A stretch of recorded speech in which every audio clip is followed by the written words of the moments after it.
All right. Namaste, everyone. Thank you for honoring the time and making it to this amazing session. I hope you're having a wonderful Horasis summit here in beautiful Singapore. I just want to take this opportunity once more to thank our gracious host, Dr. Frank Jürgen Richter, for organizing the summit and this amazing panel, and also for honoring me the opportunity to chair it. So, namaste again. My name is Preity Üpala, and I'm the CEO and founder of the Omnia Group, based all the way in Los Angeles, beautiful California. And our company integrates entertainment, technology, and politics. We have clients, governments, CEOs, think tanks, to name a few. We aim to represent the epitome of modern global leadership, seamlessly blending cultural insight with strategic thinking to address the world's most pressing challenges. We have built up a reputation of possessing a rare ability to communicate complex ideas across diverse audiences without compromising on intellectual integrity. So, which brings us on to this very, very important topic for this afternoon, which is shaping the future through responsible technology. Now, as you all know, technology is evolving so fast, faster than societies around the world can adapt, which in turn is redefining governance, economies, and even human interaction. Harnessed responsibly, AI and digital innovation can become catalysts for inclusive growth and long-term resilience. But this is also where the real challenges in the world come up. How can nations and enterprises align technological progress with shared human values?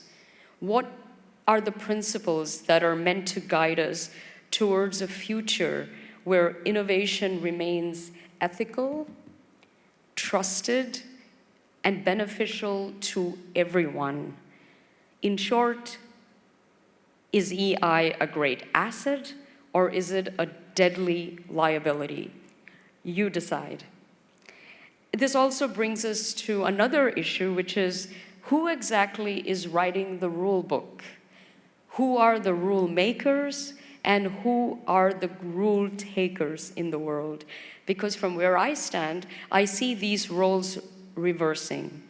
I think the West is suddenly now realizing that they are new players to the game, and that they too will be held accountable for how they choose to use this technology.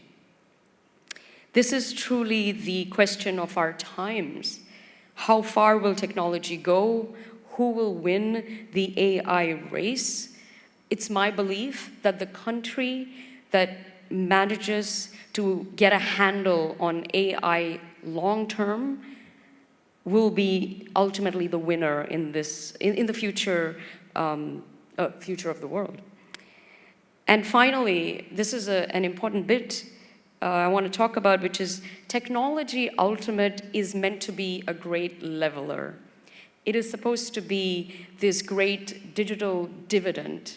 It should bridge digital divides in the world between the haves and the have-nots. The global south and emerging economies around the world, this should assist them in leapfrogging decades in growth and prosperity if used wisely. But obviously the big billion-dollar question is that going to happen? AI, I believe, stands to benefit a country like India, for example, should they choose to accept the challenge. And then also because we are here in Singapore, I think a country like Singapore working with India would be immense. I think the mutual benefits will be incredible for both. So, to help us break down this very important topic that will affect all of Asia and in turn the entire world. I have gathered some of the greatest minds in Asia, and we're gonna go into a deep dive. So please join us on this amazing discussion. Thank you.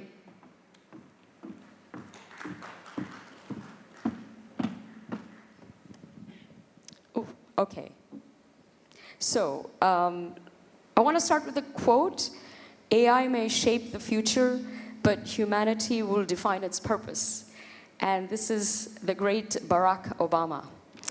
So let me introduce to you our esteemed panelists.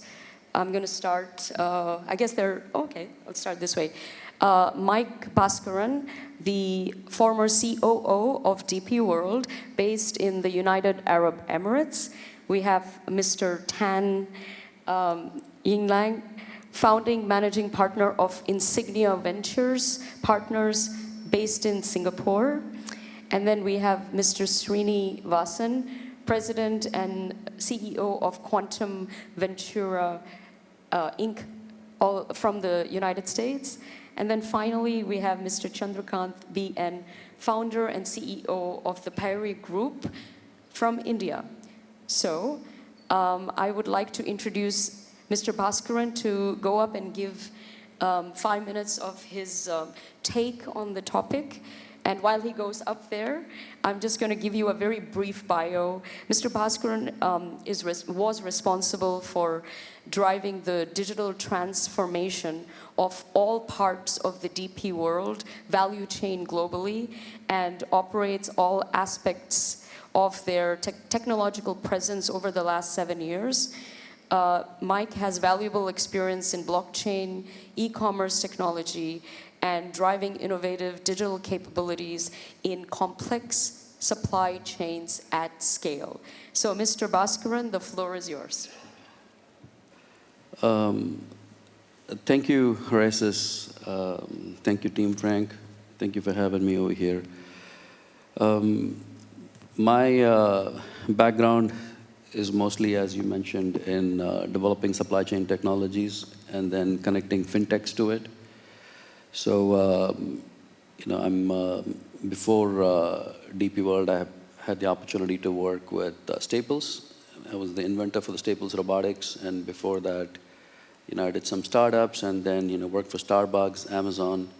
Had the opportunity to work and then work on the Amazon locker as well. And, had a career before that with Gap and so on. With variety of verticals, mostly in the United States, and then now the UAE. I think technology has got a very, very strong area in terms of one is you obviously know in terms of supporting the broader data privacy issues and so forth. But there is more in terms of developing what are the technologies that we need to build.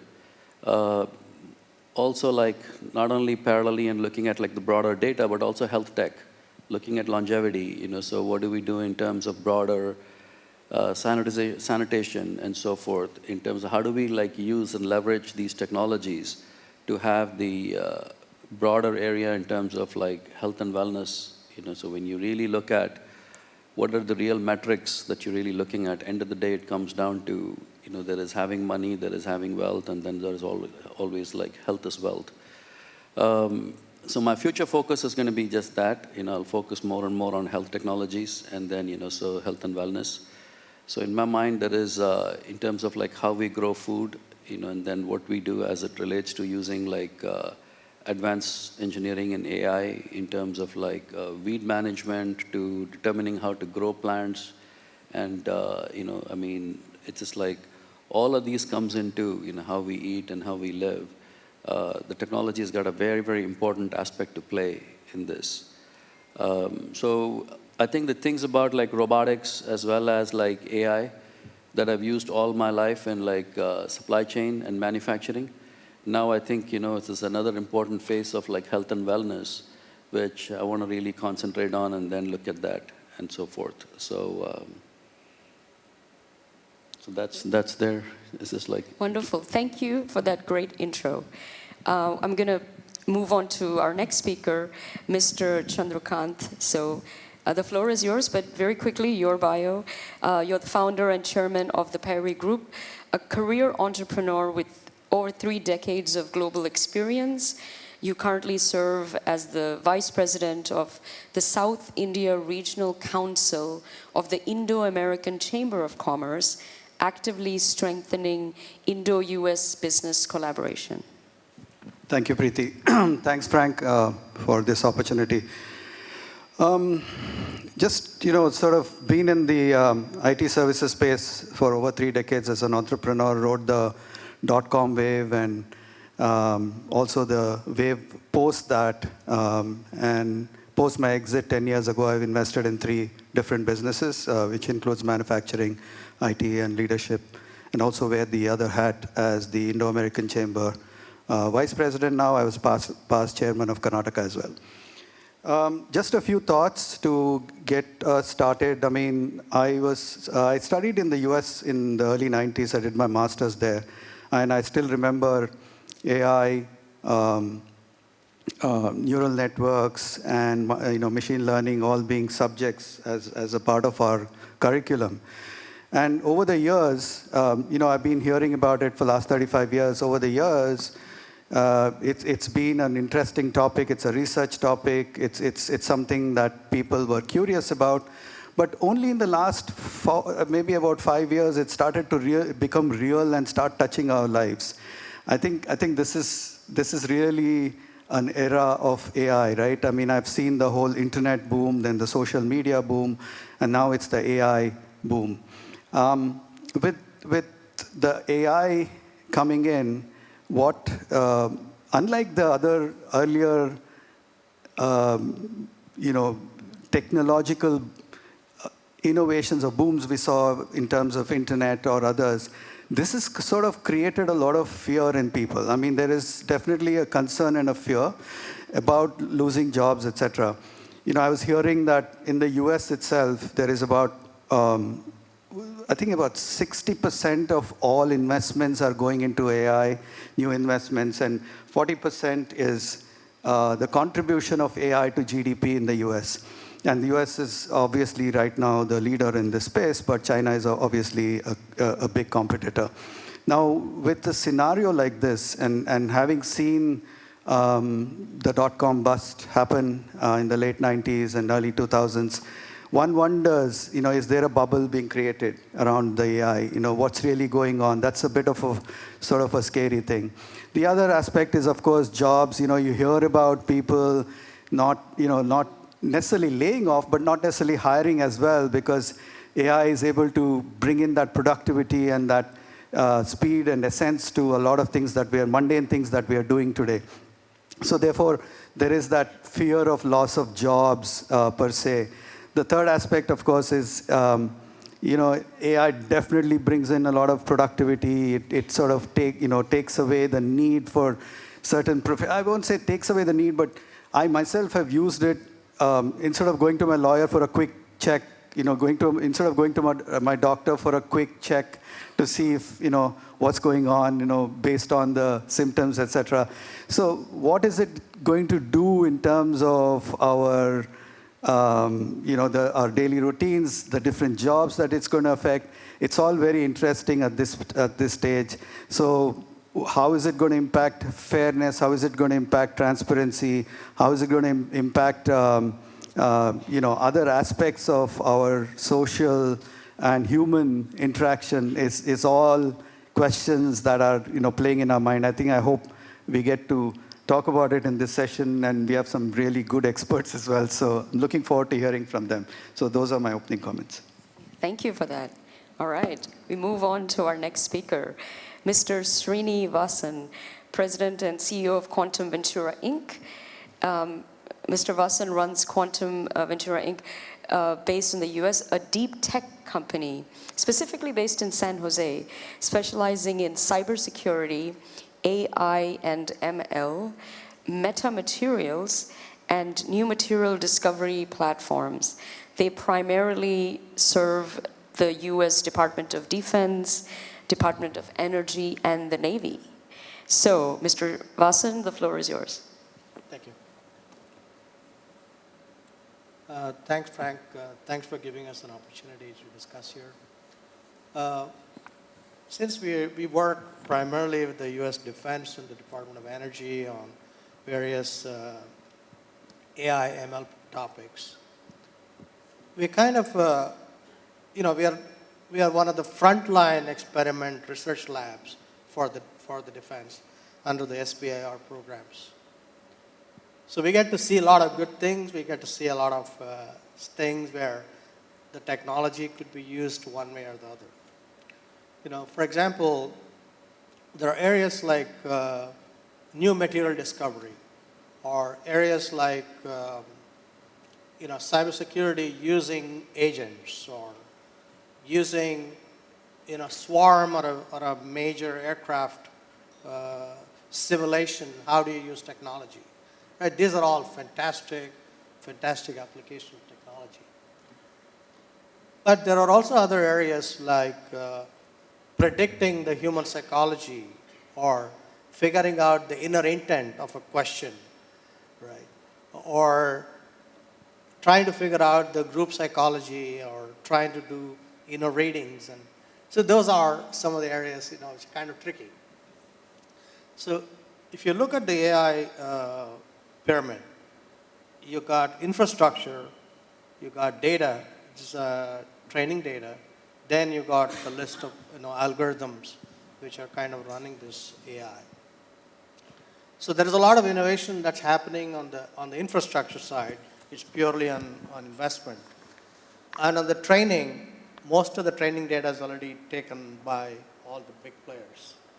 Then you got the third layer, that's algorithm. That's where the maximum innovation yet to happen. Right? So when that innovation happens, we are getting into a very, very interesting area. For example, how do you, let's suppose you take a war front. It's going to be a fight between agent to agent. Agent of one country, all the AI agents belonging to one country, fighting the AI agents of the other country. Right? Or if you have an autonomous AI, for example, we're working on one of the cybersecurity projects where the autonomous AI agents, they have an enormous amount of power. Right? An AI agent could detect there is a suspicious activity. It can shut down the network, can redirect the traffic. It can do all kinds of things. So the multi-agent, the agentic framework, it's a fantastic, it's very powerful, but it's also it's challenging. I don't want to dissuade anyone, but I'm just saying it has got challenges. So we'll discuss the opportunities and also the risk associated with it. Wonderful, thank you. And then last but not least, we have Mr. Yinglan. And so brief bio for him, founding managing partner of Insignia. Prior to founding Insignia, Yinglan was Sequoia Capital's first hire in Southeast Asia, and you got to work with companies like Tokopedia, GoCheck, Traveloka, and Carousel. And you've also been a member of the Singapore Administrative Service, working directly with the PMO's office, the Ministry of Trade and Industry, and the Ministry of Defense. So the floor is yours. Thank you, Preity, and thanks, Frank, for the invite. We are known primarily as a Southeast Asia-focused investor, but I suspect the reason I was invited for this panel because we made one investment in India, and that company just went public about 3 weeks ago. This company called Grow, because I noticed that one of the topics is on responsible technology. So this company is quite interesting. We invested in this company fresh out of Y Combinator. After a 2-minute pitch, I saw him on the stage. He said he was the son of a farmer. And I said, okay, and he's like 2 flip-cut guys trying to disintermediate the stock market because people in rural India didn't have access to the stock market and mutual funds. So we committed to invest on the spot. We made a few $100,000 investment at a $5 million post money. That company just went public at $7 billion.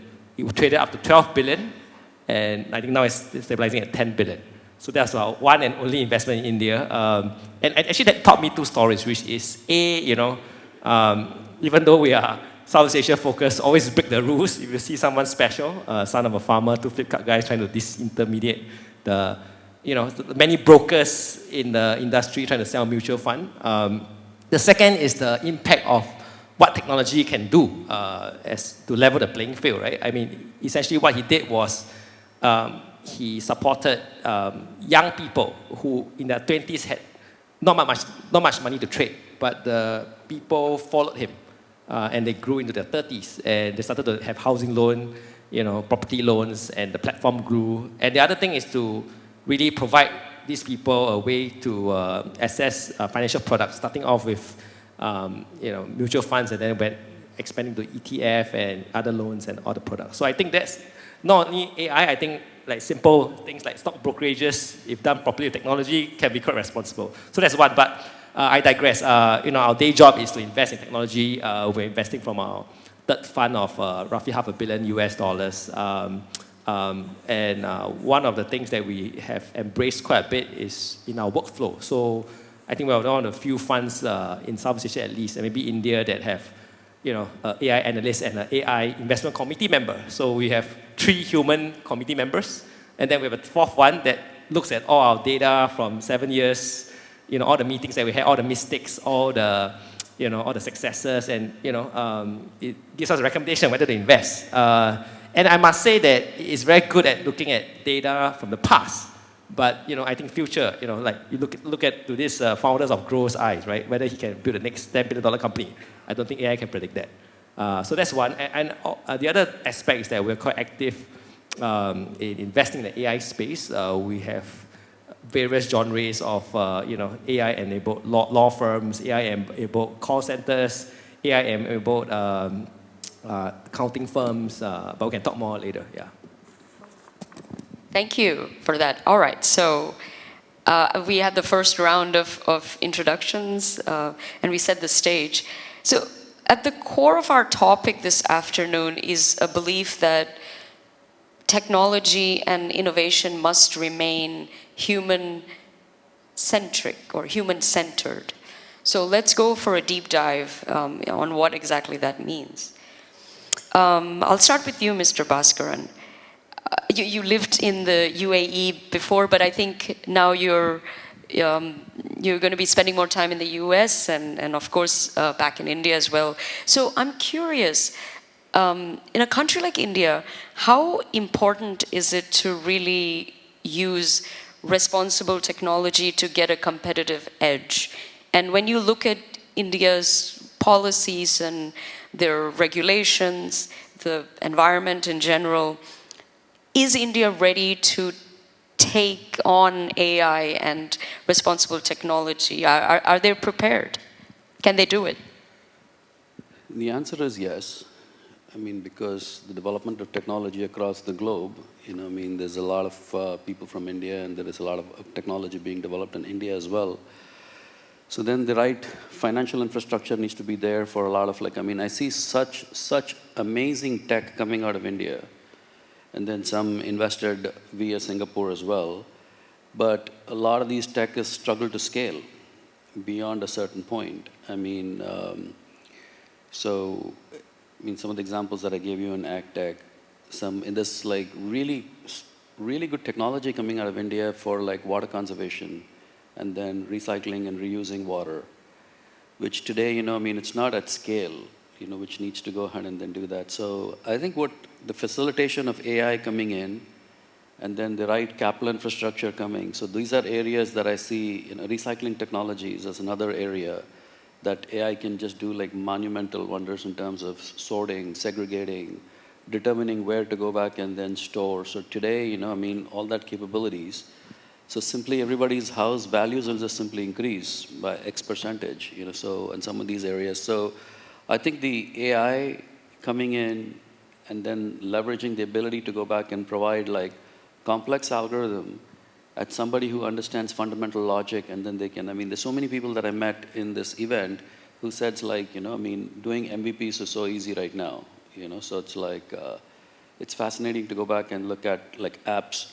The other day I was with a developer who just wanted to go back and create a solution where there is multiple credit card offerings, and there is no consolidation on that. And now he's creating a solution, to go back and then facilitate people to go ahead and then see what's the best offer and which one to use when you have But scenarios like that, in terms of optimizing your cash, and then it's like the AI is going to play a foundational role in making prototyping to scale come very, very quickly in all aspects of what I see today. So.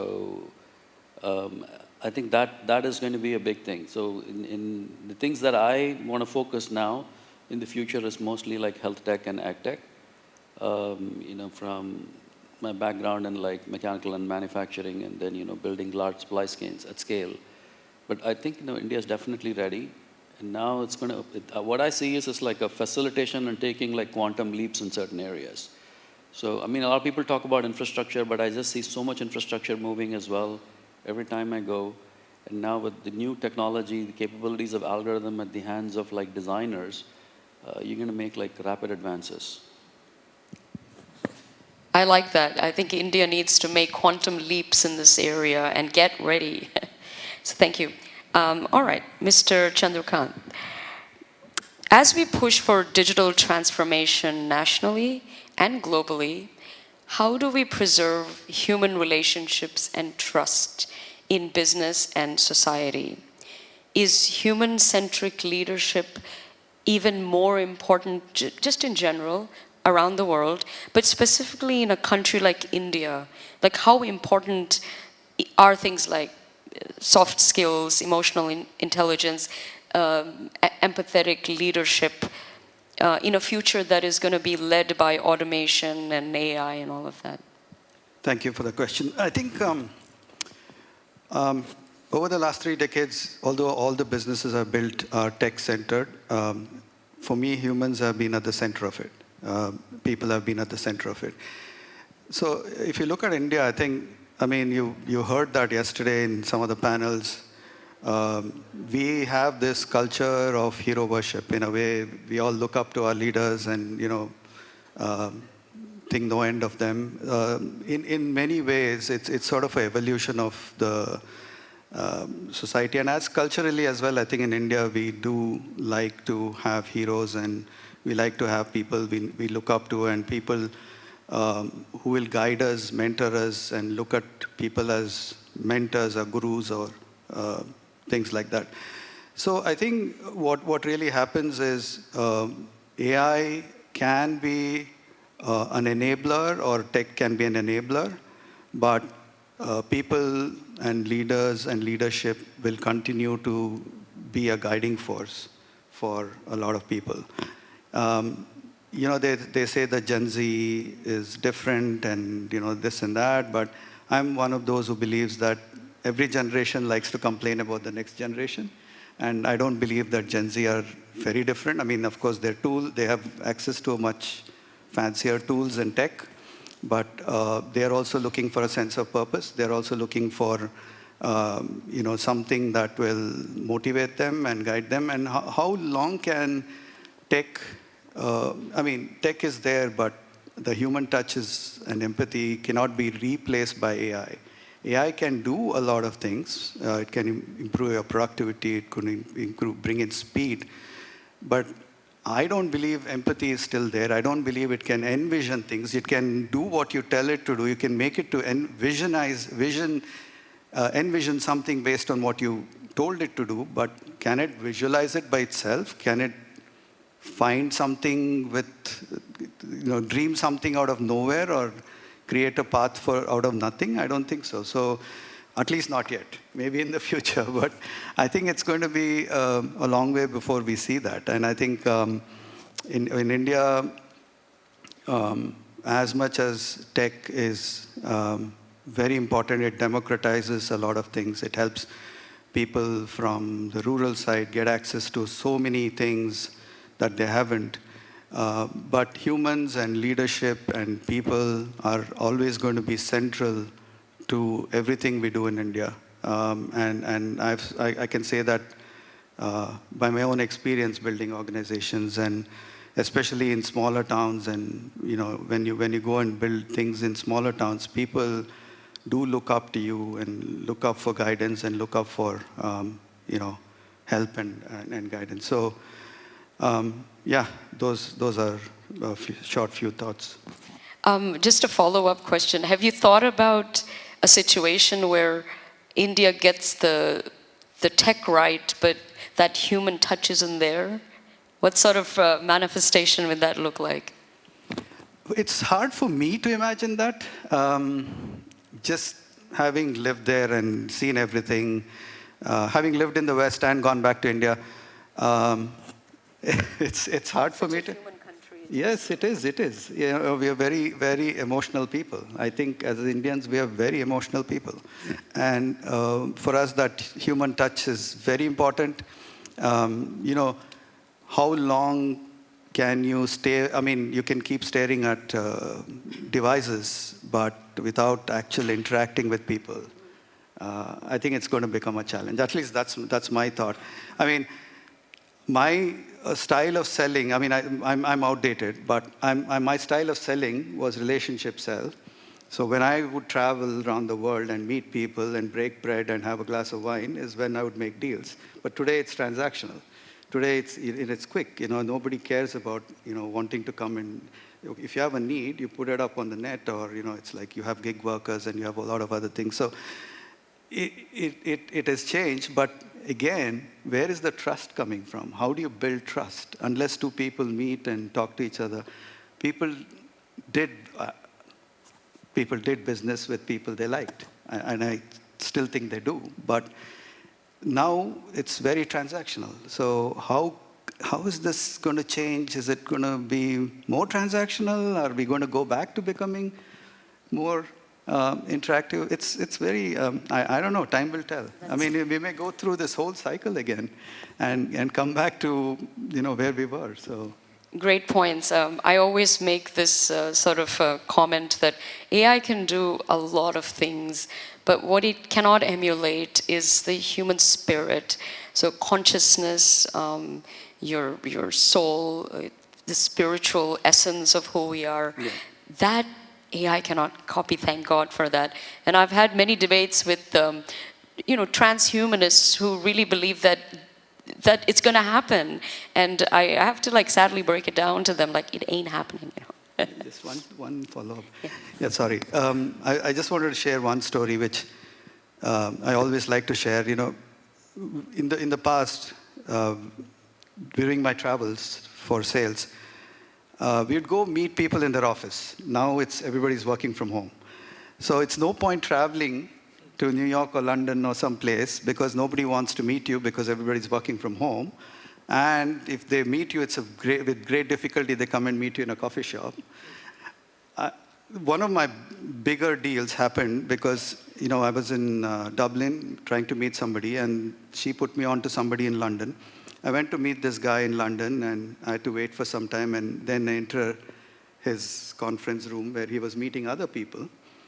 Now, just as I entered, the other people were leaving, and then he said to one of them, Stuart, why don't you just stay back? This may be of interest to you too, right? So then when I did my pitch, while the London guy bought my services, the other guy, Stuart, from the US, ended up being one of my biggest customers because he was interested, and then he called me and went to Chicago. So these are kind of stories. I don't know if in the digital world, how is that going to change? I mean, we don't even meet other people when we go in for a transactional, digital call. Okay, wonderful. We must never forget it's just a tool. All right, Mr. Vasan, let's talk about the AI wave, its risks, opportunities, best practices from your point of view. You have experience implementing these systems at scale. So obviously, one of the challenges, one of the many challenges we face today is distinguishing credible information from noise and so on. But just your thoughts on, when scale is concerned, implementing AI. Yeah, implementing AI at scale is definitely challenging because, one is the infrastructure, the rapid change, speed of infrastructure. Then the second is your algorithm changes. I come back to the same three areas, right? As you start developing, the technology is changing. The Gen AI, the generative AI is not fully reliable. The output results are not consistent, right? Then you don't have a labor skill set. On top of this, by the time you complete, for example, we have gone through one project. In 6 months' time, we had to go through 4 times changing the specification because within that 6 months, there were 4 major technological shifts. So the entire project gets redefined. You got to be continuously on the nimble, on the run. The CEO or the technical CTO has to be totally alert, right? You cannot just sit there and wait. The technology is going to change very rapidly. And every time you read one technology, every time you get to feel that, oh, this is the best one. Then you read another article, another research paper. That research paper says that that's the best one. So you are continuously chasing. That is the very, very big problem. By the time you think you're already done, you're ready to productionize it, something has changed. This has been like, you're almost like every 3 months. Previously, we used to release products in 3 months. Now, you have to come up with a release every week, every 2 weeks, every 3 weeks. If you wait for 3 months, 3 months is too late. That's a big problem. So I have a juicy follow-up question with regards to some of the stuff that you had spoken about earlier, because you work with defense departments and the military. Are you sometimes worried or scared about decisions that are made by the government, by the military, by some of these defense companies, with some of the stuff that they're purchasing and what they intend to do and where they're at? Because you'd be privy to some of that, and the scale of the damage that can be done, does that sort of weigh on you sometimes? Yeah, let me answer that question a little carefully. I think what we are seeing is we are going from automation to autonomy. We are going from automation to autonomous agents. We are going from autonomous agent, single agent, to a group of agents, right? Then from group of agents, we are going into a swarm. The swarm meaning is a collective intelligence, right? Those are very, very tricky areas because when it's an individual agent taking an autonomous decision, it's going to impact only that particular area, right? What was sitting as an automation, now it has become autonomy, right? At a single unit level, no problem. When it's going to be at that single unit level, is going to impact other agent. Let's suppose there is an autonomous agent took a decision, and another autonomous agent is going to use that decision to go further, then you can see the impact. Like for example, there's something called in defense, you got CCA, Collaborative Combat Aircraft. These are unmanned aircrafts that go in the front line. Then you got a bigger aircraft sitting behind. These are reconnaissance agents. These are unmanned aircrafts going at the front, and they are all autonomous. There are autonomous agents sitting there. And they are feeding information among each other, and they are also feeding information to the main aircraft, which is sitting behind. And if any of you get a chance, you should look at, there is an article written on this by a Google CEO, Schmidt, where he visualizes a scenario where the autonomous agents, today we don't have a mechanism, we don't have a good framework, we don't have any controlling system that figures out whether the autonomous agent is right or not right. I'm having issues on that area of automation to autonomy is okay. Autonomy to autonomous agents is also okay.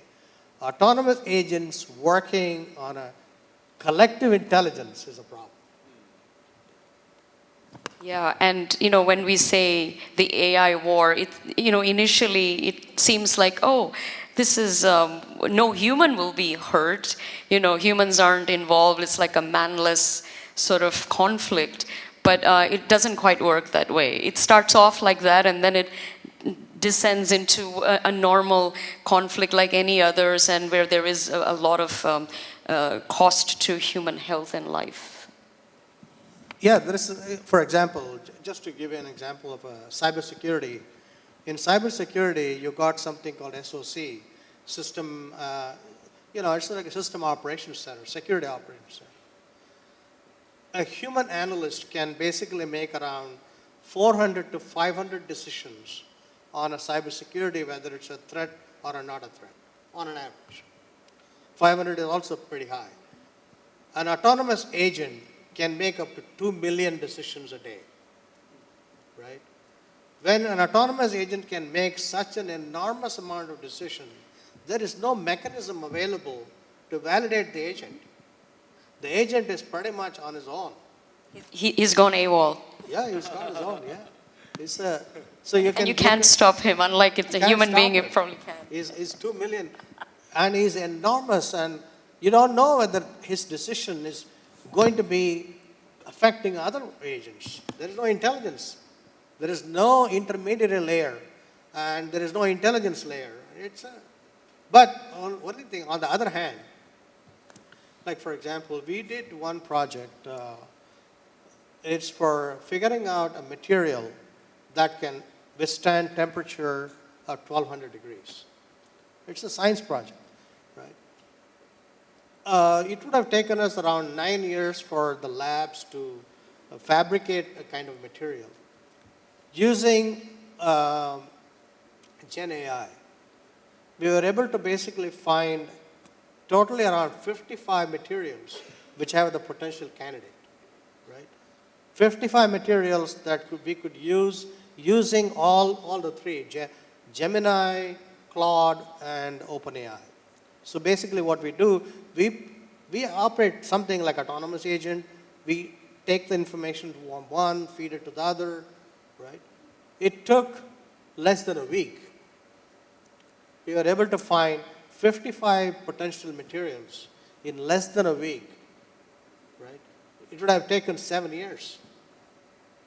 So there are some very good things happening too. I can't say that everything is bad, but this autonomous thing is a little problem. That's to proceed with caution, I would say. And finally, Mr. Yinglan, you're based here in Singapore. We're all here in this beautiful city. I'm very curious, how is Singapore doing with AI and emerging technologies? Do you believe the country is aligned with, in terms of governance and enterprise to take on the digital future?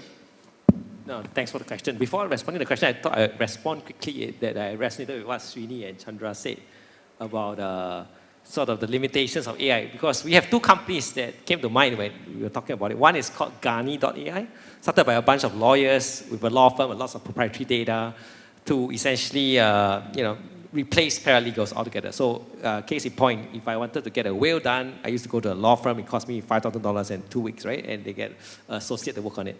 Now it takes 30 seconds. It can be done in multi-language. You have 2 kids and a wife, 2 houses. It throws out a will in like 5 seconds. And what we used to pay a law firm $500,000 for fund formation docs, it takes like 20 seconds as well. Now the problem is that it's very good for things like that. But if you were to go to a court on litigation, there's a famous lawyer in Singapore called Davinder Singh.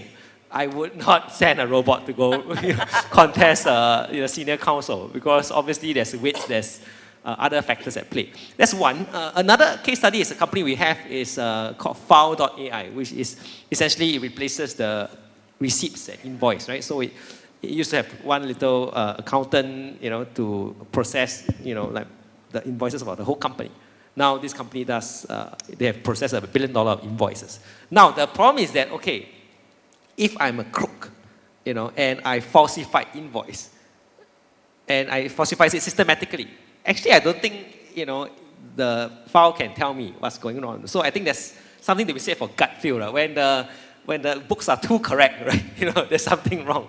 So I just want to respond quickly to that. But I think overall, however, you know, instead of hiring 20 paralegals and 20 accountants, you could just need to have one senior accountant to check the numbers or check the legal docs, right? I think that is a great time saving. So I think our motto is that, you know, machine plus human is human squared, right? So if you don't embrace AI, you will lose, right? So you need to use it to be competitive. On Preeti's question on Singapore, I think one of the two big trends, two big sort of tectonic shifts that we are seeing, I think one is because of this whole US-China tension. We're seeing an avalanche of you know, hyper-competitive, you know, AI companies from China that's on the sanctions list. In the US, which means that tech must be good, right? All relocating to Singapore, right? And becoming Singapore companies. They maybe, for hardware companies, they maybe have some offshoring in Johor Bahru, but I think their nexus is now Singapore. And they are serving US customers at maybe 1/3 the cost as a Singapore company, right? With a very competitive engineering prowess in China. So that, I think, is one very interesting trend that we're seeing. I think the other one that's related to Chandra's industry is the whole IT services industry, which is we are starting to see, you know, I wouldn't say, you know, millions of jobs, but a significant number of jobs in IT industry being disrupted by, you know, what is happening in this whole India-US corridor automation, you know, sort of rails, right? So we're starting to see a lot of tech companies trying to tackle what the Tata Infosys of the world are trying to do at a much faster cadence and much lower cost, right? In fact, we were just looking at a company in Hyderabad. They have a big call center in Hyderabad doing hotel bookings for the Marriotts and Hyatts. They had 2,000 people there, right? One of our companies, Wiz.ai, was able to do this, you know, and they could speak in all accents in the US, right? Texas accent, and the 2,000 people became like a few hundred people. So much, you know, cost savings and margin improvement was dramatically changed. So I think you're going to see disruptions at both ends of that. And I think the question is, you know, what you're going to do, what's the societal impact that's going to happen at scale, right? If there was to be more of this, right? So that's one. I think on the Singapore front, I think we are as sort of pro-business and pro-innovation as any other country. So I serve on the board of the National University of Singapore Enterprise Board, right? So I think we have a fairly decent quantum center. You know, I think our actually engineers are, you know, as good as they come in this part of the world. But I think one of the big things we have to work on is we have lots of intellectual property in the universities, right? Lots of good quantum technology, lots of good, you know, either sort of IP, but we lack that last mile to commercialize. So I think welcome, you know, great entrepreneurs who are trying to, you know, find good intellectual property, hungry entrepreneurs to unleash some of the great intellectual property that we have in our universities. So that will be one of the things that the country has to work on. But I think other than that, governance, pro-enterprise, you know, sort of having the openness to embrace entrepreneurs from all parts of the world, I think that's all good. So you're pleasantly surprised with how pro-AI, pro-business the government is, and regulations aren't too tight. Like this is because every country is going to have its own set of rules and regulations that they seem fit moving forward. But that's great. That, you know, and people seem overall very positive and excited about the future. They're not skeptical or they don't have negative vibes about it. Yeah. Wonderful. Okay, so I mean, this is such an interesting topic. It can like kind of go in so many different directions. We have a little bit of time, so I was thinking, actually, just very quickly. Trump and AI and how that affects the world at large. Maybe each of you can spend a minute or so, your take on how the tariffs, sanctions, I think this sort of new Trumpian way that America's sort of going about vis-a-vis AI and technology, how does that affect other parts of the world, like how, whether it's Global South or any other region, but just what kind of ramifications does that have globally? I'm curious to know. Each of you can take. Look at you. Clearly giving the loaded question over here. No, it's to everyone. I think the way we look at it is trade policies will always change, and it's very dynamic, country to country all the time. So the way we look at designing supply chains is trade will always find a way. So whether you need to find new solutions, alternative sourcing, or working through the process as well. So I think the trade floats will always find alternative ways, so when we like actually working with customers, when I'm working with customers right now, I don't tell them, okay, so what is it that you're trying to solve for? If you want a specific product, are there alternatives? What's the best, quickest, fastest way to go back and get it at best cost? There's always going to be an optimization associated with that. And policies will change all the time. Countries will change, and this is their prerogative to go back and then do that. So from our perspective, trade will continue to flow. I got to be careful what I say, right? So I was saying this in one of the earlier panels. I think there is definitely an immediate effect. Since I am also in manufacturing, the tariffs have had an impact on India. There's clearly an impact, and including my own business. So we are hoping that it's going to go away soon with the new trade deal happening, which should happen soon. But also, since you mentioned AI, I think AI has offset a lot of those direct impact that these tariffs could have had, in a sense that there are areas which have not been touched because of AI. So yeah, hoping for a better future, and I'm sure there will be, but there's definitely an immediate impact. Yeah, I think what's good for America is not necessarily good for other countries, right? And what's good for China may not be good for America. So I think we are kind of getting into technology is a political leverage right now, right? So technology, since the frontiers of technology is used as a weapon, as a political weapon, each country will have to interpret it in its own, based on its own requirements, right? For example, India and China will look at AI more from algorithm and from domain, right? For a specific domain, India and China would try to utilize AI, whereas American thinking is a global market size, right? A massive proliferation of the technology. Whereas India is, because of its resource constraint, they will try to use it on a specific domain, trying to exploit it, right? So as the American policies keep changing, the other countries are pretty smart, and each one will try to take it, adapt it, and see what is good for them. So I think it's, Trump has got his own constituencies, and he has to take care of his own people, because he's in politics too. So I think the most positive thing what I see, there was an initial reaction against Trump's moves, but each country has very beautifully adapted. Each country has figured out its story. Each country has come up with this very diplomatic response. Each country is trying to create its own group, like ASEAN, right? ASEAN is one of the greatest marvels of diplomacy, right? So I think people are much smarter, right? Every country is super, super intelligent. They will adapt.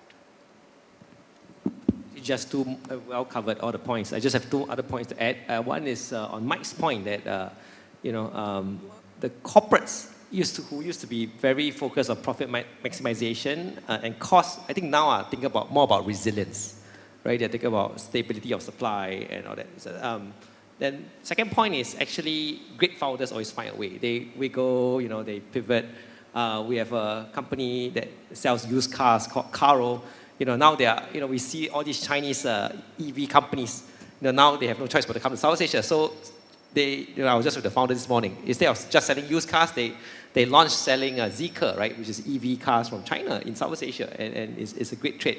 Our companies in Vietnam is in logistics are growing leaps and bounds because all the traffic got rerouted through Vietnam and Malaysia, and it's so funny. We are also seeing a lot of Chinese companies relocate their sort of they sort of assemble 90% in China, but they leave one last screw in Malaysia to do the final assembly in Malaysia and export it as a Singapore company, which results in a lot of trade flows in Singapore, Malaysia for I don't know how much trickle down effect there is to the underlying economy, but certainly as trade has been rerouted through this part of the world. So I think great founders, they find a way to pivot. Countries and also regions find a way to navigate. So I think it's a function of the whole evolving world. Okay, wonderful, thank you. And just for a little bit of fun to end this amazing conversation and kind of put a bow on it, if everyone can just sum up in one word or one sentence what excites you most about AI and what keeps you up at night.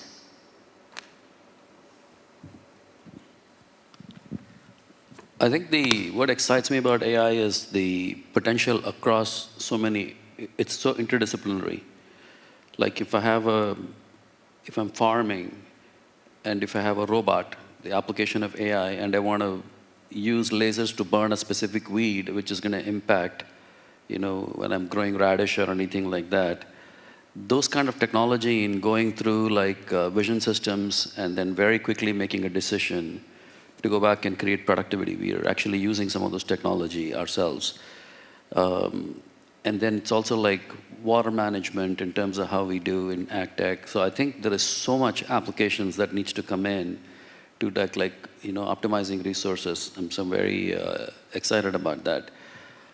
I don't think I sleep well generally unless I have a jet lag. So it's just I'm not very philosophical and thinking what I need to keep. So we adapt as good founders. These are not so whatever gets policies will change. You cannot control that, and then we adapt and then find new ways of doing things. So the tools in our quiver is just substantial right now with the technology tools that we have, the vision system with processing, data processing. It gives a whole new level of solutioning, and that's what I'm excited about. For me, it's speed, efficiency, cost are exciting. What would concern me is accountability, fairness, privacy, and ethics. So just to sum up, since our topic is responsible technology, I think the future is not going to be defined by how advanced technology is going to get, but how responsible are we in using it. Yeah, technology excites me because there are a lot of opportunities, and I see a lot of excitement in new material discovery and using technology to rapid innovation. What kind of troubles me is there are a lot of enterprises, a lot of individuals, they don't know the future, what's happening. They're not up to speed. That bothers me because we are looking at technology from a close quarters. There are a lot of people, they still don't know what's going on. So I see that as a risk. The second thing is many corporations, I think they have to have someone with AI to be in the board of directors. The top management has to be AI savvy. Otherwise, they're going to be left behind. Or a robot. Yeah.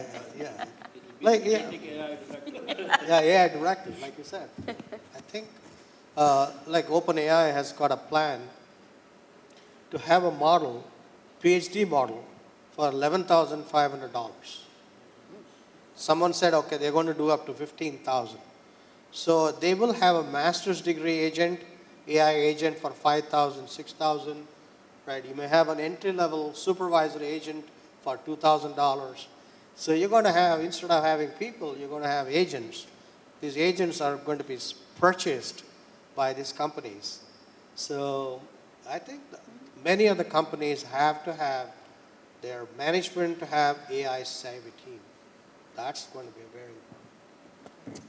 Yeah, I mean, our job is to be bullish when people are bearish and vice versa. And I think human nature tends to sort of overestimate the short-term, or underestimate the long-term impact and overestimate the short-term impact. And I think that's certainly where we are in AI, right? You know, would you buy an AI company, I will name names, trading at 100 times revenue versus buying something in Southeast Asia at 8 times profit? You know, I think a lot of people are choosing the former rather than the latter, and our job is to do the opposite.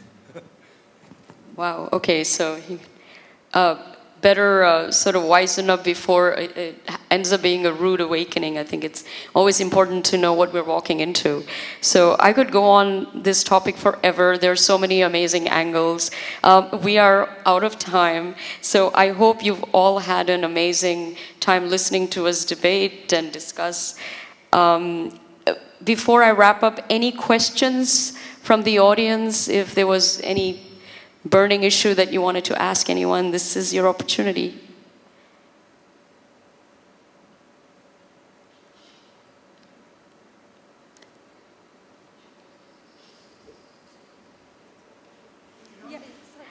Oh, yeah. They're bringing a mic. Yeah, go for it. I'm Sudhakar Gande, ex-vice chairman of Access Catalyst Technologies.